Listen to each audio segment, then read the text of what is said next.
আসসালামু আলাইকুম। আশা করি আপনারা সকলে খুব ভালো আছেন।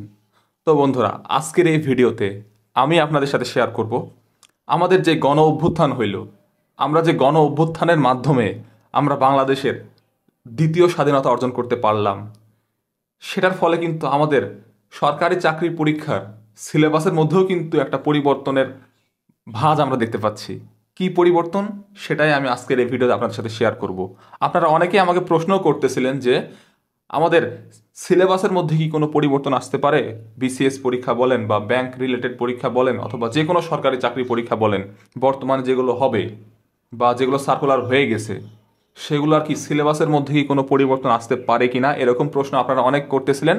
আমিও ভাবতেছিলাম এরকম একটা প্রশ্নের উত্তর নিয়ে একটা ভিডিও তৈরি করতে পারি কিনা, সেই জন্য মূলত আজকের এই ভিডিওটা আমি তৈরি করা।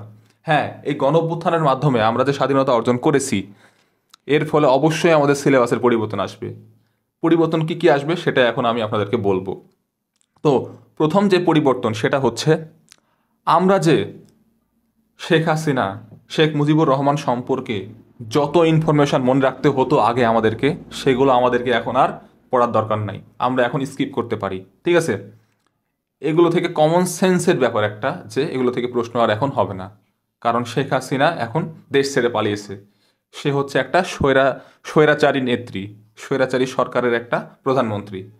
তার সম্পর্কে এখন কোনো প্রশ্ন করাই হবে না, এটা একটা কমন সেন্সের ব্যাপার। ঠিক আছে, তাই আপনারা শেখ হাসিনা রিলেটেড যত প্রশ্ন আছে সেগুলো স্কিপ করতে পারেন। এছাড়া শেখ মুজিবুর রহমান সম্পর্কেও আপনারা স্কিপ করতে পারেন, কারণ শেখ হাসিনা সম্পর্কে বর্তমানে প্রশ্ন করা হবে না।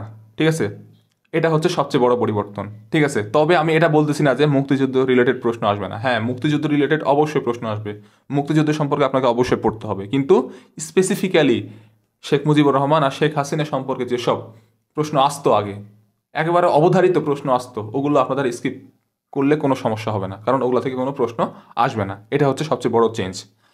আর দ্বিতীয়ত আপনাকে কিছু অ্যাড করতে হবে। তার মধ্যে উল্লেখযোগ্য বিষয় হচ্ছে ডক্টর মোহাম্মদ ইউনূস সম্পর্কে আপনাকে পুরাপুরি ধারণা রাখতে হবে। ডক্টর মোহাম্মদ ইউনূসের জীবনী সম্পর্কে জানতে হবে। তিনি কখন কি পুরস্কার পেয়েছেন, কি পুরস্কার পেয়েছেন, কোন সময়ে, তিনি কবে নোবেল পুরস্কার পেয়েছেন, তিনি কিভাবে নোবেল পুরস্কার পেয়েছেন, তার সম্পর্কে ডিটেল আপনাকে জানতে হবে। ঠিক আছে, এটা জাস্ট আপনাকে অ্যাড করতে হবে। ঠিক আছে, শেখ মুজিব আর শেখ হাসিনাকে বাদ দিতে হবে, আর ডক্টর মোহাম্মদ ইউনূসকে আপনাকে অ্যাড করতে হবে। ডক্টর মোহাম্মদ ইউনূসের যাবতীয় ইনফরমেশন আপনাকে জানতে হবে। ঠিক আছে, এ হচ্ছে পার্থক্য মূলত। অর্থাৎ কি দাঁড়াইলো, এটাই যে শুধুমাত্র জেনারেল নলেজে আপনাকে সিলেবাসের কিছু পরিবর্তন আপনারা দেখতে পাবেন।